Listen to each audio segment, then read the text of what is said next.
molesta si te hablo de mi amor y me pides por favor olvide el tema y que cambie la letra de mis canciones y tu nombre quite ya de aquel poema?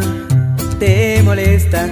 Aguanta por favor, te lo juro, estoy a punto de olvidarte.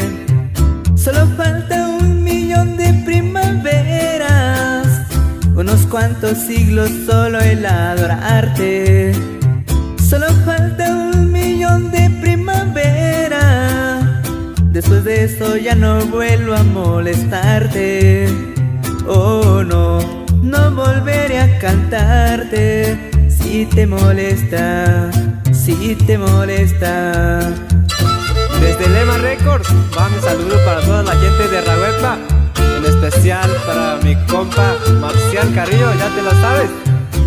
Esto sí es Israel Queyarías de MX, Israel Queyarías de MX, Israel Queyarías de MX. ¿Te molesta el perro que ladró de alegría anunciando tu llegada? Y me dices que ese perro está loco, que le ladra a la persona equivocada. Yo te digo por favor aguarda un poco, ten paciencia, no le des otra pedrada. Oh no, no volverá a ladrarte si te molesta, si te molesta.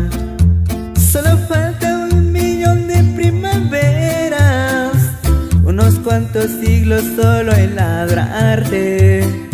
Solo falta 1.000.000 de primaveras, después de eso ya no vuelvo a molestarte. Oh no, no volveré a cantarte si te molesta, si te molesta, si te molesta, si te molesta.